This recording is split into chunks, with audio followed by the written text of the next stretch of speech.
Oke, selamat pagi semuanya. Semoga kalian, kita semua dalam keadaan sehat, boleh memulai tahun ajaran baru meskipun kita memulai lewat daring. Nah, hari ini kita memulai mapel ASC. Ini bab pertama, sistem operasi jaringan. Bab pertama saya bagi menjadi 2 kali pertemuan. Yang pertama sistem operasi jaringan, mengenal apa itu sistem operasi jaringan, bagaimana menginstalasi sistem operasi jaringan. Dan yang kedua, administrasi sistem file dan perintah-perintah dasar pada Linux. Nah, saya mulai untuk yang pertemuan pertama dulu. Apa sih sistem operasi jaringan? Nah, kalian tentunya pasti sudah tahu, sudah paham sistem operasi itu apa. Misalnya, kalian pasti punya HP masing-masing, ada yang Android, ada yang pakai iOS. Nah, Android dan iOS itu adalah contoh jenis sistem operasi. Itu untuk HP. Kalau misalnya di laptop ada yang Windows, ada yang Linux, ada juga mungkin yang pakai Mac, Macintosh, ya, itu jenis sistem operasi. Nah, bedanya sistem operasi dan sistem operasi jaringan itu apa? Sistem operasi berarti misalnya contoh, sebuah laptop atau sebuah PC, apakah bisa kita gunakan jika tidak ada sistem operasi? Tentu tidak. Ya, sistem operasi itu adalah penghubung antara perangkat keras dengan aplikasi-aplikasi yang di dalam. Misalnya, kamu mau ngetik atau apa pakai Microsoft Word, jika sistem operasinya nggak ada, ya nggak bisa. Total kita nggak bisa menggunakan PC tersebut. Nah, sedangkan sistem operasi jaringan, sistem operasi yang ditujukan untuk menangani jaringan. Nah, ciri-ciri atau karakteristik sistem operasi jaringan: pusat kendali, akses aman, kemudian kita bisa meremote user atau meremote server asal terkoneksi dengan jaringan. Kemudian kita bisa membackup data dan memastikan data itu tersedia. Fungsi utama sistem operasi itu yang pertama operasi jaringan ya. Yang pertama menghubungkan sejumlah komputer dan komputer lainnya, yaitu server dengan klien-klien dalam sebuah jaringan. Berarti yang di sini PC-nya bukan hanya satu ya. Kalau sistem operasi cukup PC satu, tapi sistem operasi jaringan itu melibatkan ada server, ada klien, berarti lebih dari berapa PC. Kemudian yang kedua, mengelola sumber daya jaringan. Contoh, kalau misalnya antara server dengan klien kita bisa mentransfer file, bagaimana? Itu kita bisa menggunakan sistem operasi jaringan. Kemudian menyediakan keamanan jaringan. Kita bisa misalnya firewall, ada misalnya dari luar yang kita tidak kenali untuk berusaha masuk atau untuk tujuannya mensadap, kita bisa firewallnya atau memblokirnya. Nah, masih banyak lagi fungsi utama dari sistem operasi jaringan. Saya lanjut, jenis-jenis sistem operasi berdasarkan layanan interface.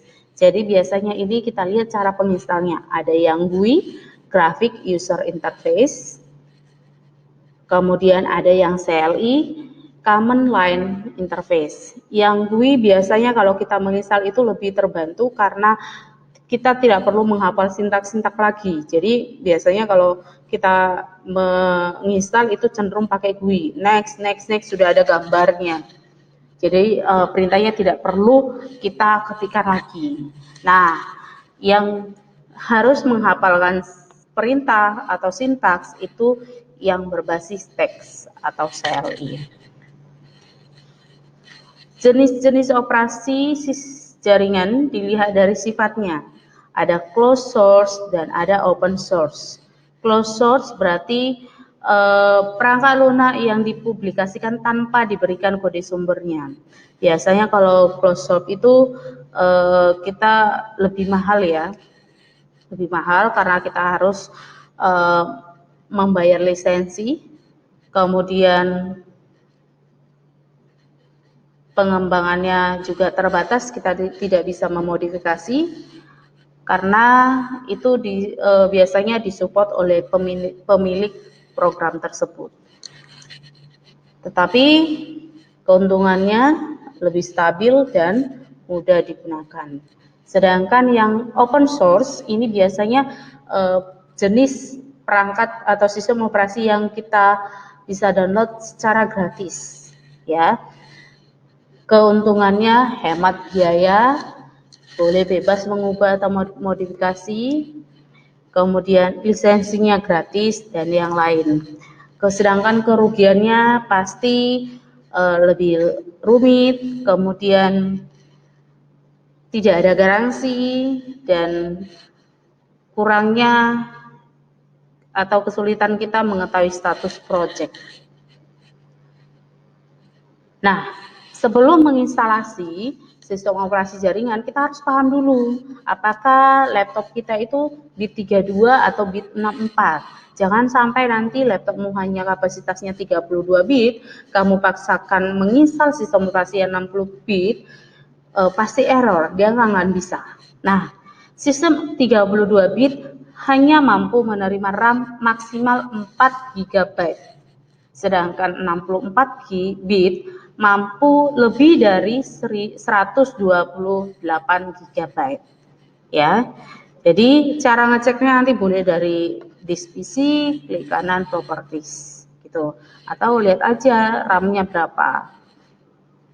Kemudian untuk menginstal sistem operasi ada 4 metode. Yang pertama, instalasi baru berarti kita belum pernah menginstal sebelumnya. Yang kedua, upgrade. Upgrade itu artinya meningkatkan, ya. Misalnya Windows 7 kita mau ganti ke Windows 10, itu mengupgrade. Kemudian multiboot, kita bisa menginstal lebih dari satu sistem operasi dalam jaringan. Mungkin di laptopmu kamu bisa ada Windows-nya, ada juga Linux-nya, multiboot.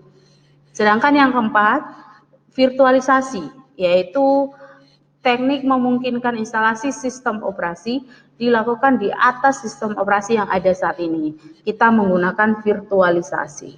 Nanti Bu Santi atau kita semua akan mempraktekkan sistem operasi jaringan dan layanan-layanan sistem operasi jaringan dengan metode virtualisasi dengan bantuan aplikasi VirtualBox. Jadi nanti yang Debian kita anggap sebagai server dan yang Linux Debian sebagai server, yang Windows sebagai klien. Nah, kadang misalnya sebenarnya ada beberapa kendala seperti tahun-tahun lalu, laptopnya sebenarnya supportnya 64 bit. Tapi yang kelihatan di VirtualBox-nya itu masih 32 bit. Bagaimana cara mengubah tampilan OS 64 bit di VirtualBox? Nah, di sini sudah Bu Santi kasih, jadi kalian nanti di rumah boleh ngecek. Saat kalian menggunakan VirtualBox, kalian harus ngecek tampilannya 64 atau 32. Caranya yang pertama, kamu boleh restart atau masuk ke BIOS-nya dulu, ya. Tergantung kalian pakai tipe apa. Ada yang Lenovo atau apa gitu. Nah, nanti kamu sesuaikan atau boleh searching cara masuk ke BIOS-nya. Karena tiap PC berbeda-beda cara masuk ke BIOS-nya. Yang kedua, setelah di BIOS, kalian nanti akan, ini saya contohkan di laptop saya ya. Di laptop saya ada tampilan AMD Virtualization, atau nanti kalian ada yang saya cek Lenovo juga ada virtualization teknologi. Nah, kalian ubah disable menjadi enable. Kalau sudah, kalian tekan F4 agar perubahan yang kalian edit tadi tersimpan. Itu aja, nanti pasti bisa. Nah, saat menginstal Linux, kita juga harus paham partisi-partisi umum pada Linux. Yang pertama ada disebut partisi utama atau root, disimbolkan dengan slash, ya. Ini fungsinya seperti data C pada Windows. C tentunya berisi data-data program yang kita install, ya. Nah, ini ada syaratnya. Jika kalian menginstal partisi root pada Linux, minimal besarnya partisi adalah 5 GB. Karena tentunya kalau program kan membutuhkan kapasitas yang lebih besar. Jadi minimal 5 GB, disarankan 8 GB. Misalnya, kita nanti menginstal di tutorial yang berikutnya menginstal Debian 6, itu total memori adalah 8,6. Nah, minimal besar partisi 5 GB itu kamu praktekkan. Jadi misalnya kamu mau dari 8,6, kamu boleh mengatur 6 GB sebagai partisi root, sisanya nanti untuk partisi yang lain. Seperti itu, ya. Tidak boleh kurang dari 5 GB. Kemudian yang kedua, ada partisi slash home, atau ini digunakan partisi atau disebut dengan partisi user. Jika di Windows kita seperti kayak folder my document, ya.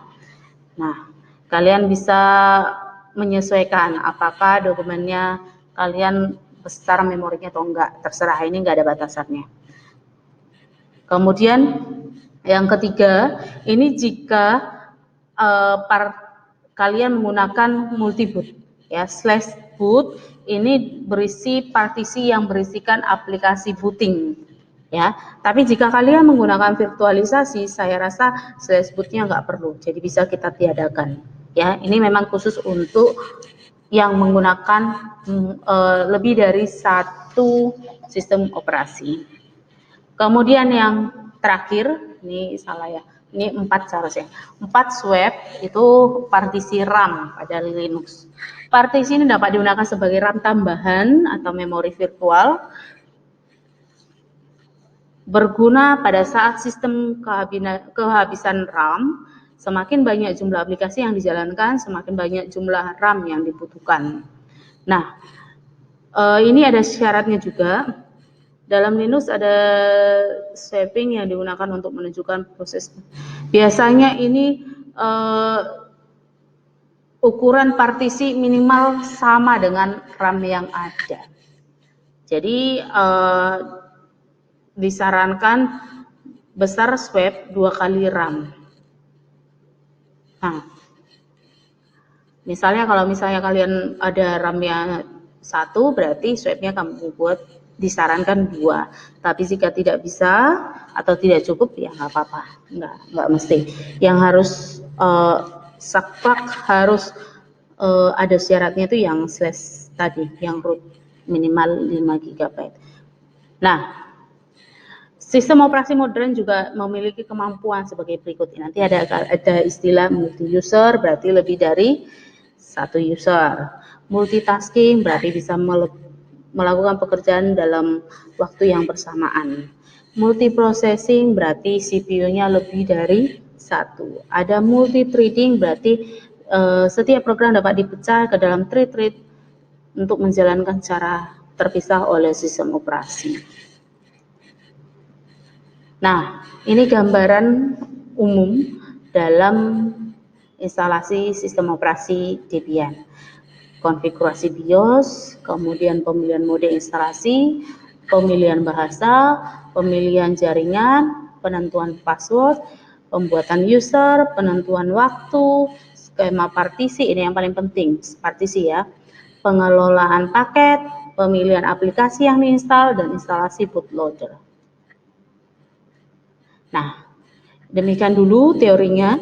Poin-poin instalasi ini akan saya praktekkan menggunakan video tutorial secara langsung. Saya pilih mungkin yang GUI atau yang CLI.